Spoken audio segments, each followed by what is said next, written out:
Primera de Crónicas, capítulo 16, versículo 28. Tributad a Jehová, oh familias de los pueblos, dad a Jehová gloria y poder. Dar a Jehová la honra debida a su nombre. Traed que ofrenda y venid delante de él. Postraos delante de Jehová y en la hermosura de su santidad. Y quiero enfocarme en este primer versículo 28, donde exhorta a la familia a adorar a Dios y levantar ofrenda de adoración al Señor. Dice el versículo 28, tributar a Jehová o al Señor, oh familias de los pueblos, dad a Jehová gloria y poder. Traed a Jehová la honra debida a su nombre y traed ofrenda, venid delante de él, postraos delante de Jehová en la hermosura de su santidad. ¿Puede tomar asiento, por favor? Cuando leemos el texto bíblico en el cual dimos lectura hace unos segundos atrás, todo el capítulo, y quiero que me escuche por favor y atienda lo que estaba aconteciendo antes de esos versículos y lo que acontece después de esos versículos. Todo el capítulo 16 de Primera de Crónicas relata la historia de que David tenía el arca del pacto. El arca del pacto específicamente representaba la presencia de Dios tangible, visible en aquel lugar. Donde estaba el arca del pacto, ahí estaba la presencia de Dios. Donde estaba el arca del pacto, allí Dios hacía presencia y se manifestaba en su hermosura de su santidad, como describe el texto bíblico. Por lo tanto, el arca del pacto era la representación visible de la presencia de Dios en el Antiguo Testamento. Donde estaba el arca del pacto había una ley y la ley estaba circunscrita en que donde el arca del pacto estaba situada se tenía que elevar o levantar altar al Señor de adoración. El arca del pacto era un objeto en el cual tú podías mover. El arca del pacto era un objeto en el cual lo podía mover ciertas personas en específico. No todo el mundo podía tocar el arca del pacto. El arca del pacto contenía la promesa de la liberación del pueblo de Dios en Egipto. En el arca del pacto había los 10 mandamientos. En el arca del pacto había maná del cielo. En el arca del pacto había toda la experiencia del peregrinaje del pueblo de Dios en el desierto. Así que el arca del pacto significaba para el pueblo de Dios la presencia de un Dios fiel y un Dios que donde quiera que el pueblo se movía tenía que levantar altar al Señor de sacrificio en adoración. Por lo tanto, Primera de Crónicas 16 es la exhortación de un pueblo a alabar a Dios porque tenían el arca del pacto. La presencia de Dios en el Nuevo Testamento no está en el arca del pacto. El arca del pacto era lo que el pueblo de Dios podía ver en el Antiguo Testamento como algo visible de Dios estando presente allí. Pero en Cristo, gracias al Señor y a la obra redentora de Cristo en la cruz, el arca del pacto ya no es un objeto. Ahora el arca del pacto posa en nuestros corazones. Tan pronto nosotros aceptamos a Jesús como único y exclusivo Salvador y nos hacemos discípulos de Cristo, nos hacemos discípulos del Señor, el arca del pacto ya no está afuera. Ahora el arca del pacto está dentro de mí. En otras palabras, ya la presencia de Dios no tan solo la puedo experimentar afuera cuando se me paran los pelos, sino también cuando por dentro de mi vida Dios comienza a sanar mi alma. Ahí está la presencia de Dios. En tal forma que el arca del pacto ya no es un objeto. Ahora somos nosotros los recipientes de ese arca del pacto. Eres tú y soy yo los recipientes de la presencia de Dios en la tierra. Por lo tanto, tú te conviertes en un recipiente, en un envase de portar la presencia de Dios en todo lugar donde tú vayas. Por lo tanto, cuando vemos este texto bíblico, tienes la responsabilidad que todo lugar donde tú estés se convierte en un altar para levantar al Señor adoración. El arca del pacto del Antiguo Testamento ya no está, no la tenemos, por lo tanto, tú eres el recipiente de ese arca del pacto y todo lugar donde tú estás tiene que ser un lugar donde tú puedas levantar altar al Señor. Donde tú no tengas miedo en adorar a Dios. Donde tú no tengas miedo en alabar al Señor. La presencia de Dios ahora no está en un objeto, ahora está en ti. Por lo tanto, todo lugar donde tú estás se puede convertir en un altar de adoración. Cuando miramos estos versículos que leímos, estos dos versículos, hay 4 principios que yo quiero enseñarte rápidamente. El primero, Dios es el fundador de la familia. Lo voy a repetir nuevamente. Esto no es un invento de Dios porque quiso o se aburrió. Dios es el fundador y el fundamento de la familia. Por lo tanto, si Dios es quien hace la familia, Dios tiene que recibir adoración en la familia. Si Dios es el creador de la familia, Dios tiene que recibir un altar de adoración en la familia. La sociedad familiar suele estar formada por varias combinaciones. La primera, entre hombre y mujer, entre un marido y una mujer. Luego se convierte en padres e hijos. Así que la experiencia de la familia tiene una combinación entre un hombre y una mujer. Y tiene una combinación entre un padres e hijos. Y yo recuerdo, iglesia, cuando estaba tomando mi consejería prematrimonial, el pastor que nos casó nos hizo un diagrama de un triángulo. Y nos dijo que en el triángulo, en la parte de arriba, en la punta del triángulo estaba Dios. Y en las esquinas de abajo estaba el hombre y la mujer. Estaba Pastor Peter, estaba Pastor Stephanie. Pero a medida que más nos acercamos, a la medida que más se va acercando, ¿hacia dónde apunta el acercamiento? Hacia Dios. De tal forma que para que el triángulo del matrimonio o familiar pueda existir, Dios tiene que estar como principal. El hombre y la mujer tienen que aspirar a vivir cerca a la punta de ese triángulo que es el Señor. Porque Dios es el fundamento y el fundador de la familia. Génesis capítulo 2, versículo 21 al 24 lo reconoce, en el cual Dios es quien crea la familia. La autoridad de uno sobre otro y la sujeción del otro están instituidas por Dios. Debemos someternos a Dios ambos. Y está fundamentada en la ley del Señor, en la ley de la naturaleza, en la ley de Dios. Él no creó a las personas para que vivieran por separado. Porque el mismo libro de Génesis dice que no es bueno que el ser esté solo. La soledad no es tu destino final. La experiencia de vivir solo o sola en la vida no es tu destino final, porque Dios no escribió las páginas de tu vida para que tú en tu futuro cercano vivieras en un estado de soledad. Porque donde Dios establece que no es bueno que el hombre esté solo, es porque no es bueno que estemos solos. Y no estoy hablando solamente de un aspecto matrimonial o de noviazgo. Estoy hablando de vivir en soledad. Aquí en la Biblia no hay llaneros solitarios. Tienes que rodearte de personas que te ayuden a impulsar a vivir el sueño de Dios en tu vida. Así que Dios es el fundador de la familia. Segundo, Dios es el dueño de tu familia y de la mía.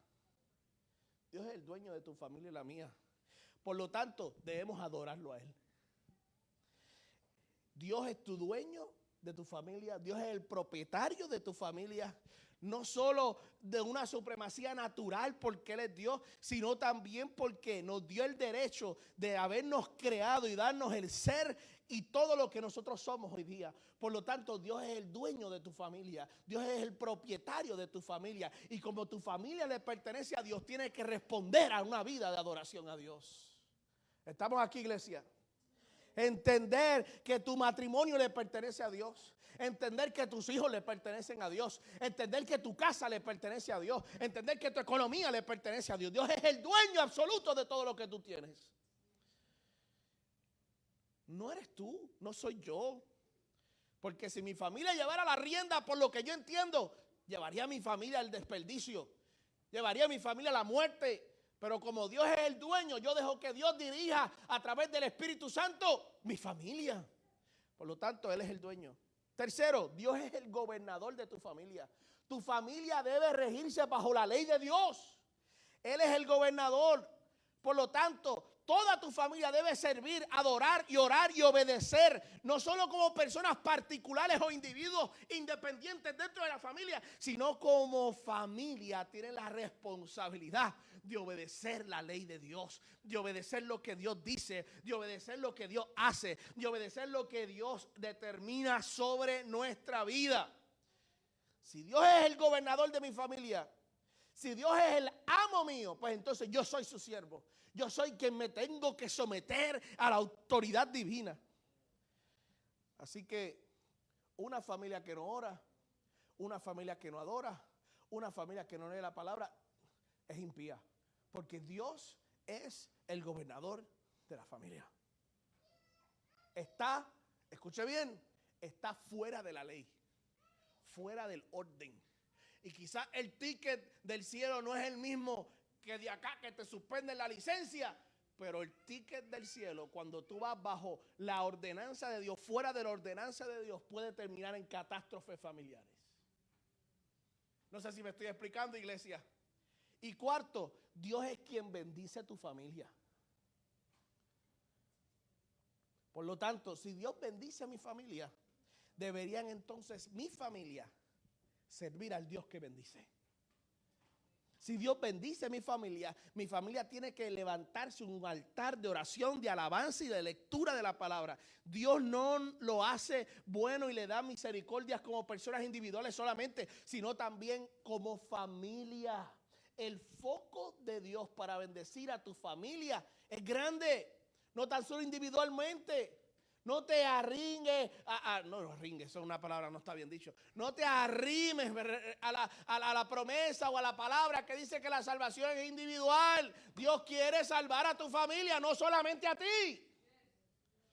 Es que la salvación es individual. Pues tienes problemas grandes. Porque cuando Dios quiere salvarte a ti, también hay una extensión de salvar a tu familia. Y tú eres el ente transformador a través del Espíritu Santo para salvar a los tuyos. No es que tú te conviertes en Jesucristo, pero tu modelo, tu modelaje, tu actitud puede cambiar la atmósfera en tu familia y convertirla en una atmósfera de salvación. Convertirla en una atmósfera de salvación. Porque Dios es quien bendice a tu familia. Dios es quien bendice a tu familia. Una casa bendecida es un faro de luz en la comunidad. Una casa bendecida, una familia bendecida es un faro de luz en la comunidad. Un faro de luz. Por lo tanto, la intención mía es que la familia adore a Dios. Y mi responsabilidad decirte hoy es decirte por qué la familia tiene que adorar a Dios. El Señor nos deja claro en estos versículos que leímos para este tiempo que la familia sigue siendo importante y relevante cuando alaba al Señor. Que la familia tiene relevancia en la presencia de Dios cuando alaba al Señor. En Crónicas 16 dedica unos versículos para la responsabilidad familiar. Por eso es que el salmista, que en este caso estos textos lo escribe David y los canta Asaf, esto es una canción. Esto es una canción de adoración lo que acabamos de leer. Es una expresión de que la adoración familiar se extiende a la disciplina espiritual de la vida del creyente. Dios lo hizo con un propósito. Si estos versículos, iglesia, están en la palabra, es porque Él lo hizo con un propósito, porque Él quiere demostrar su poder a través de una familia que adora. Dios quiere demostrar su poder a través de un matrimonio que adora a Dios en su casa. Dios quiere mostrar su poder a través de un matrimonio que le rinde al Señor el honor y la gloria. Dios lo hace con ese propósito. Es un componente de reconocimiento que si Dios es el fundador de la familia, si Dios es el dueño de mi familia, si Dios es el gobernador de mi familia, y si Dios es quien bendice y prospera y multiplica los graneros de mi familia, yo tengo que adorarlo. Yo tengo que adorarlo. Nuestros corazones deben estar completamente inclinados a adorar en la familia. Verdaderamente, si tu corazón es un corazón de hijo de Dios, tienes la urgencia de enseñar a tu familia a alabar al Señor. Iglesia, cuando yo miro las palabras de Josué, que las hemos leído en múltiples ocasiones en estos meses, donde Josué dice, pero yo y mi casa serviremos a Jehová. Es una palabra profética de que aunque mis hijos posiblemente no les sirvan, yo sé que van a terminar sirviéndole al Señor. Que aunque mi matrimonio no les sirva todavía, yo sé que el modelaje que yo he impregnado en la vida de mi familia, en el seno familiar, va a ser uno que modele una vida de adoración. Ahora, yo te traje unos principios, te traje 5 principios en este día del por qué la familia debe adorar a Dios. La primera, cuando una familia adora a Dios, da gloria a Dios. La adoración familiar es la llave para dar gloria a Dios. La familia, iglesia, escuche bien, es el foco principal para Dios demostrar su gloria. Dios no quiere demostrar su gloria individualmente. Él quiere demostrar la gloria a la familia completa. Cuando una familia adora a Dios, se posiciona en el diseño eterno. Alabar y glorificar el nombre de Dios es el diseño de la familia. Es por eso que en el versículo 28 hace una exhortación de alabar a Dios. Hace una exhortación de que las familias tienen que alabar al Señor. La gloria de Dios se revela en este texto bíblico como algo de abundancia. Escucha bien lo que dice la palabra de Dios. En este versículo 28 dice que la familia que adora recibirá o dará a Dios gloria. Pero cuando tú vas en el contexto bíblico original dice que una familia que adora a Dios recibirá abundancia. La gloria en el versículo 28 de Primera de Crónicas 16 se revela como abundancia. Por lo tanto, lo que Dios está exigiendo es una abundancia de adoración al Señor. ¿Por qué? Porque cuando una familia adora a Dios, Dios recibe gloria. Y esa gloria se manifiesta en bendiciendo a los tuyos en abundancia. Y no tan solo estoy hablando de una abundancia de riqueza, una abundancia de propiedades. La abundancia de Dios no se limita solamente a asuntos económicos. La abundancia de Dios es una revelación diciéndote que una familia que adora a Dios, la gloria se manifiesta en esa familia. ¿Cómo? Como abundancia de la presencia de Dios. Qué lindo es entender que cuando la presencia de Dios abunda en la familia, todo cambia. Qué lindo es entender que cuando la presencia de Dios abunda sobre los tuyos, todo cambia. Por lo tanto, la promesa del versículo 28 es que si una familia adora a Dios, tiene abundancia de la presencia de Dios en esa familia. En cada rincón de tu casa habrá un pedazo de la gloria de Dios. En cada espacio de tu familia habrá un pedazo de la gloria de Dios. Tus hijos orarán la gloria de Dios. Tu familia orará la gloria de Dios. Tu economía orará la gloria de Dios. Es una abundancia de la presencia de Dios visible allí. Por lo tanto, si Primera de Crónicas 16, versículo 28 me da a mí una exhortación de que si yo alabo a Dios en mi familia, hay abundancia de su presencia. Eso debe ser un estímulo para tú comenzar a alabar a Dios con tu familia en tu casa. Debe ser un estímulo porque yo quiero abundancia de la presencia de Dios. Yo no sé tú, pero yo quiero presencia de Dios en mi casa y en mi familia. Que mis hijos se conviertan en unos hijos de luz. Que mi matrimonio se convierta en un matrimonio de luz donde respire gloria. Donde la gente nos detenga o te detenga y diga qué lindos se ven. Por más feo que seamos, que la gente pueda ver que hay algo más allá de una belleza exterior, sino que tú portas la presencia, tú eres el recipiente de ese arca del pacto. Y cuando tú adoras al Señor, la presencia de Dios se multiplica en los tuyos. En un momento dado, Moisés le dice al Señor: si tu presencia no va con qué, conmigo, yo no me voy a mover. Pero qué fácil nos movemos sin contar con la presencia de Dios en este tiempo. Qué fácil las familias se mudan sin consultarle entre la presencia de Dios y esa mudanza es del Señor. Qué fácil es que los matrimonios se divorcian. De hecho, por ahí hay muchos lugares donde dicen te divorcio por $99. Un divorcio sale más barato que una terapia matrimonial. Porque eso es lo que quiere el enemigo. Que tú tomes decisiones sin antes consultar con la presencia de Dios. En la presencia de Dios, perdón. Que tú puedas comprender que antes de tú moverte de trabajo, tú tienes que ir a la presencia. ¿Aló? ¿Alguien está aquí conmigo? Entender que las palabras de Moisés, aunque suenan lindas y suenan poderosas para ponerlas en las redes sociales, yo tengo que aplicármelas. Si tu presencia no va conmigo, yo no me voy a mover.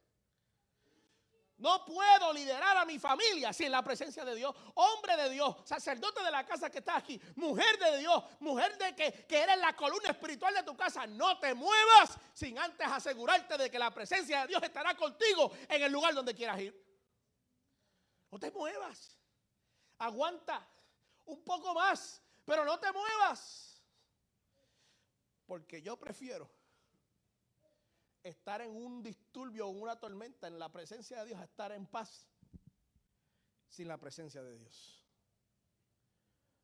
No sé si entiende lo que estoy diciendo. Yo prefiero estar en un mar embravecido y que Cristo esté en mi barca, a estar en la serenidad del mar y que Cristo no esté.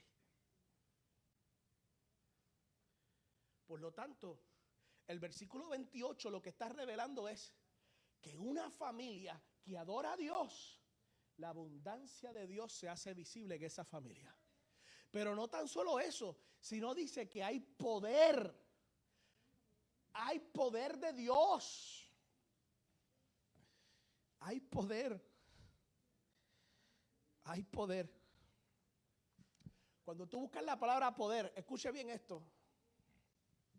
En el hebreo, bajo la línea de pensamiento del autor de Crónicas, significa fortalecimiento.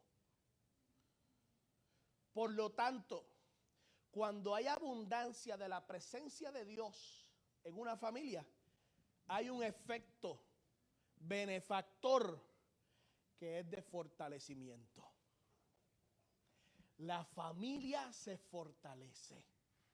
Pero tú no puedes fortalecer a tu familia sin antes haber exceso o abundancia de la presencia de Dios. La abundancia de la presencia de Dios produce un efecto de fortalecimiento en la familia. Por lo tanto, el texto bíblico está revelando y propone gloria primero, antes de poder. Ponme el texto bíblico, por favor, ahí. Quiero que estén conmigo. Mire, ese versículo 28 dice: tributad a Jehová, familias de los pueblos. Dar a Jehová ¿qué? Gloria y poder. Primero va la gloria y la gloria desata el poder. Primero va la abundancia de la presencia de Dios y esa abundancia desata el fortalecimiento familiar. Para que una familia se fortalezca, primero hay que preparar el altar. Primero hay que preparar el altar. Por lo tanto, iglesia, como primer enseñanza en este día, bajo este texto bíblico, es que el altar familiar se construye para dar gloria a Dios. Porque esa gloria desata abundancia de su presencia y esa gloria desata fortalecimiento en mi familia. ¿Alguien está aquí conmigo, iglesia? Sal urgentemente hoy por estas puertas con un deseo de dar gloria a Dios. Sal urgentemente por estas puertas con un deseo de levantar altar de familia en tu casa, altar de adoración en tu casa. Segundo, el altar de adoración en el hogar se hace, y aquí para los padres y madres, para proteger a los hijos del pecado.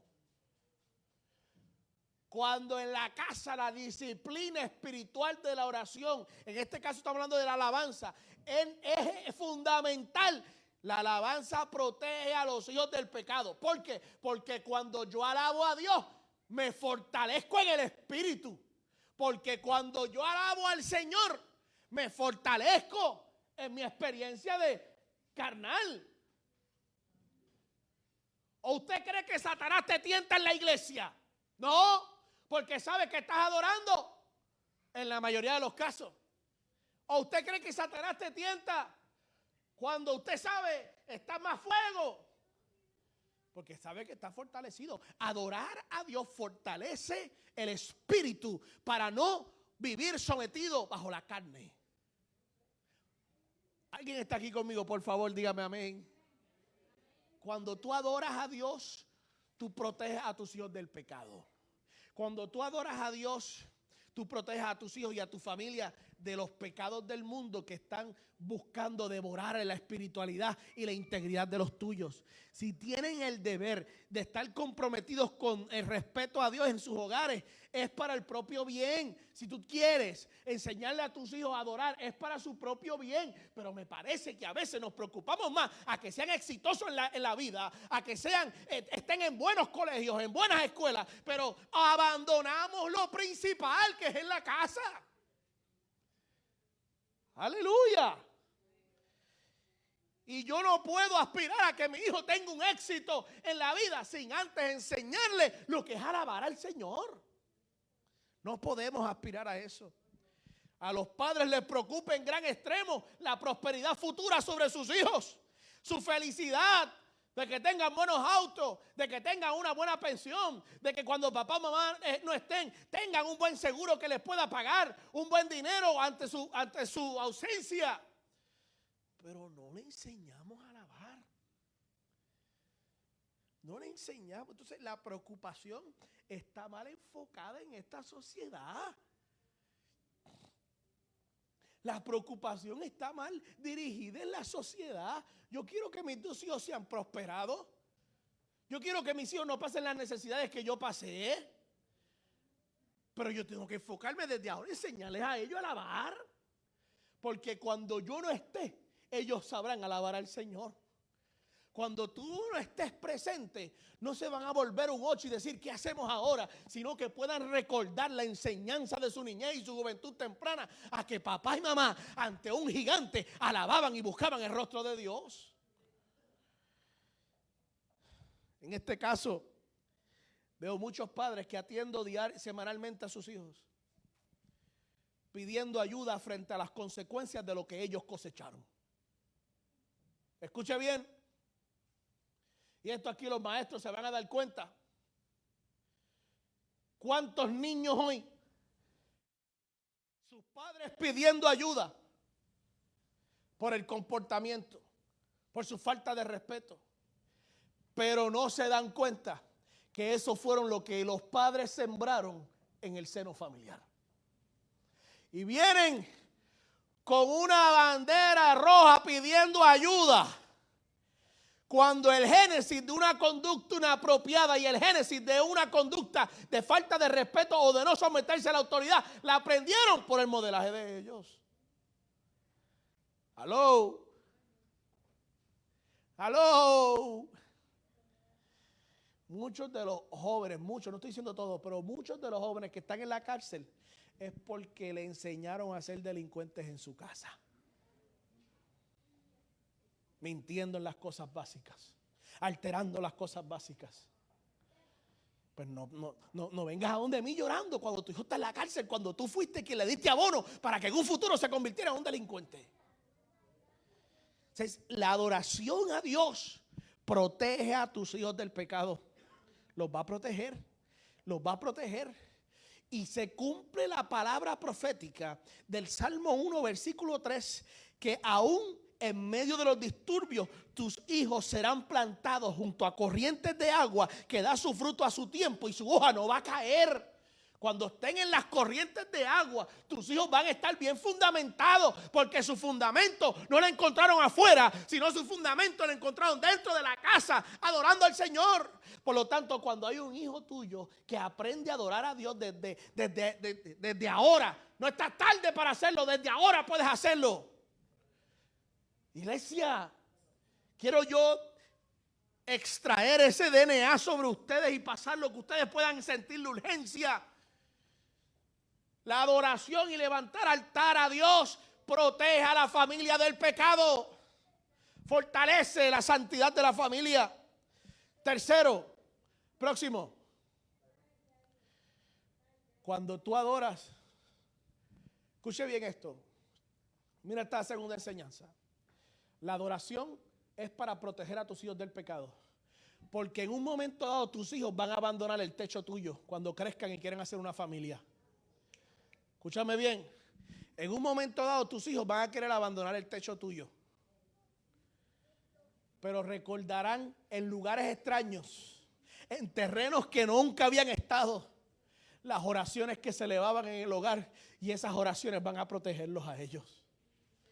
En un momento dado, tu hijo va a abandonar tu casa. Se va a ir, ya sea porque no te soporta, o ya sea porque está cansado, o ya sea porque quiere construir una familia. Tu hijo se va a ir en algún momento. Y eso es parte del desarrollo social.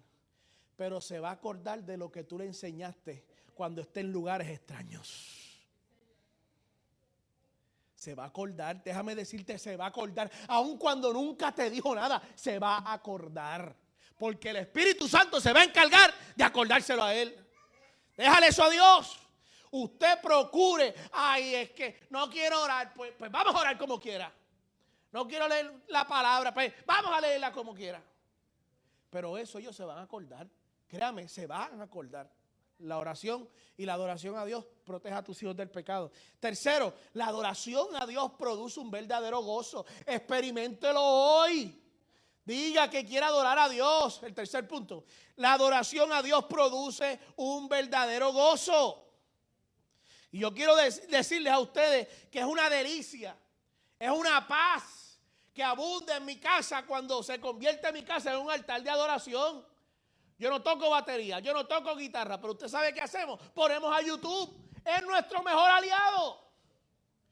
Y hacemos un concierto en la casa, pero produce gozo. Produce gozo cuando una familia se levanta a adorar. Hay un gozo inefable y podemos decir lo que dice el Salmo 133. Mirad cuán bueno y cuán delicioso es habitar los hermanos juntos en armonía. Adorar a Dios produce un ambiente de armonía. Levantar altar produce un ambiente de armonía. Mira lo que dice Salmo 133. Mirad cuán bueno y cuán delicioso es habitar los hermanos juntos en armonía. Es como buen óleo sobre la cabeza, el cual desciende sobre la barba de Aarón, y baja hasta el borde de sus vestiduras como rocío Hermón, que desciende sobre los montes de Sión, porque allí envía Jehová bendición y vida eterna. Cuando en tu casa se levanta altar, Dios lo unge. Cuando en tu casa se levanta altar, Dios unge a los tuyos. Dios unge a los tuyos. Cuarto, para consolar en momentos de prueba. Tú adoras a Dios y le enseñas a tu familia a alabar al Señor, porque eso va a consolar, escuche bien, va a consolar a la familia en momentos de prueba. Todas las familias viven momentos de prueba. No importa la economía que tú tengas, tú vas a vivir momentos de prueba. Cuando llega la hora de prueba en tu familia, esa hora que llega tarde o temprano, en ocasiones visita el hogar de las familias más piadosas y más santificadas. Pero qué consuelo es entender que aún en medio de la prueba yo puedo alabar al Señor. Que mis hijos tienen la convicción de alabar a Dios aún en medio, que tienen la autoridad y la oportunidad de alabar a Dios, invocar el nombre de Dios en medio de la prueba. A Dios, escuche bien, ya estoy terminando, le complace enviarles el Espíritu Santo, que es el consolador.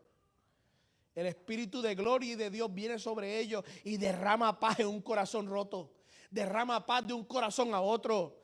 Dios disfruta junto contigo los momentos de prueba, porque tú puedes afirmar: aunque ande en valle de sombra de muerte, no temeré mal alguno, porque tú estarás conmigo y tu vara y tu callado me infundirán ¿qué? Aliento. Entender que aunque mi alma vaya al Seol, como dice el Salmo 30, versículo 3, aunque mi alma descienda al Seol, tu favor durará y me dará vía. Por lo tanto, iglesia, la adoración tiene muchos beneficios en la familia. Y termino con esta. Cuando tu familia se levanta altar, influencia a la sociedad. Las familias han tomado la dirección de lo que la sociedad quiere. Las familias han tomado la dirección de lo que la sociedad espera. Pero la prudencia, el decoro, el talento que se genera en la adoración, las virtudes de una sociedad se desarrollan en el seno familiar, y tu familia va a tener la oportunidad de dar influencia a la comunidad. Estimular a nuestros hijos a ser influencia y no ser influenciados. A ser influencers y no ser seguidores. Eso lo hace el altar de adoración. Por lo tanto, la exhortación en el nombre del Señor es tributar a Jehová, oh familias de los pueblos, dar a Jehová gloria y poder, traer ofrenda y venir delante de Él, postrados delante de Jehová en la hermosura de su santidad. Cuando salgas de este lugar, sal con el estímulo de llevar la hermosura de la santidad de Dios al seno familiar, a la intimidad de tu familia. La santidad de Dios hermosea tu familia. La santidad de Dios purifica tu familia. La santidad de Dios te conduce a unas experiencias de gloria sobre los tuyos. Por eso yo te quiero invitar a que te pongas sobre tus pies, iglesia que estás hoy acá. Aquellos que están en el internet, que usted pueda unirse en este clamor por la familia para restaurar el altar familiar en adoración. La semana que viene predicaremos sobre la importancia de la oración y la lectura bíblica. Hoy nos enfocamos en la adoración. Pero yo quiero que hoy tú le pidas al Señor que tu casa se convierta en un altar familiar. Llevándolo en términos prácticos, nosotros cantamos una canción. No tenemos que estar 1 hora ni 2 horas, no, seamos prácticos. Si desean estar 1 hora, gloria a Dios. Pero con que hayan 5 minutos de adoración a Dios, es suficiente para empezar a perfumar la intimidad de tu casa.